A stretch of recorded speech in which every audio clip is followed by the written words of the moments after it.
Hi, hello, my name is Gomer Joseph. I hope you've all been having a great day so far. Welcome back to another True Crime Tuesdays video. If you are new, I welcome you. Today, I'll be discussing a requested case of the unsolved disappearance of William Tyrrell. Researching this case truly made my head spin. I found that there were quite a few theories surrounding William's disappearance, but none of those theories have been strong enough to locate this little boy. Now, I encourage you all to do your own research with this case and not just look at my video for all of the information.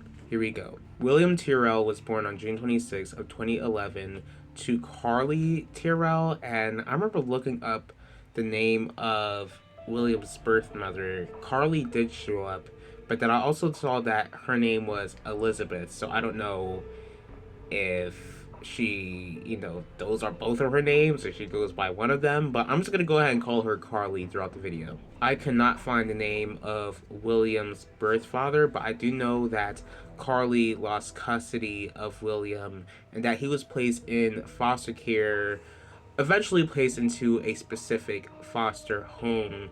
Now, William, he did have specific foster parents, but to this day, the identity of his foster parents are not allowed to be made public. Now, William was described as a boy who was funny, vibrant, he loved singing, he was someone who was full of life, adorable, and had a beautiful smile. On September 12th of 2014, William is 3 years old at this point, and he travels to Kendall, North Wales with his foster parents and 5-year-old sister. As for the sister, I wasn't sure if this was a biological sister or if this was a foster sister. Like, it just really baffles me how William's personal life is still pretty much a mystery. But overall, the family was there in North Wales visiting the mother of William's foster mother. It was said that William was playing hide and go seek in the backyard with the foster mother and with the foster grandmother watching them. But eventually the foster mother and the foster grandmother went outside, but then they came out of the house 5 minutes later and William was just gone. Now, since this was, hide and seek, the foster mother states that she called for him thinking that he was just hiding in a spot probably where he wasn't supposed to, but when he was not answering her, the foster mother looked all over the place for him, but he was just nowhere to be found. Since it was getting difficult to locate William, the foster mother eventually called the police to report that her foster son had gone missing. The foster parents state how William would have never just wandered off and were certain that someone took him. Eventually, the police would search, and so did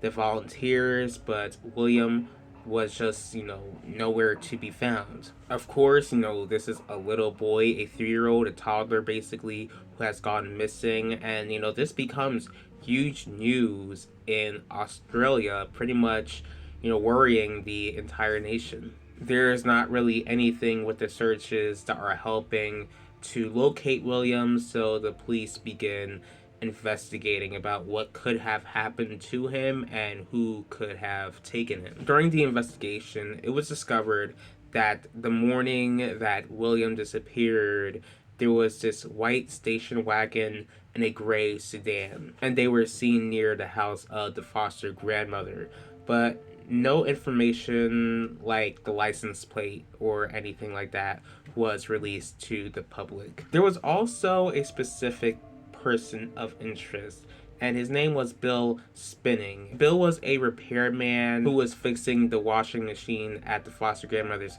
house, and he was at the grandmother's house days before William vanished. The reason why he was seen as a person of interest was due to his history of being a sex offender, and from what I gathered, there were actually plenty of sex offenders who were seen as persons of interest in William's disappearance. What really bothered me was that there were like 20 sex offenders living around this area. Like, that just really creeps me out, that so many sex offenders were living so close in one neighborhood, and due to that fact, there was this theory that William might have been a victim of trafficking. There would also be over 1,000 reported sightings of William, but none of them turned out to be him. Around 8 years after William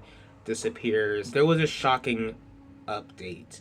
Now, this update was that William's foster mother was arrested and charged for giving false information to the Australian police. The theory was that William had some sort of major dangerous accident which led to his passing, and that after William passed due to this accident, his foster mother, buried his body and hid it from everybody. This is a theory that the foster mother strongly denies, and from what I gathered, she was found not guilty of the charges that were, pressed against her.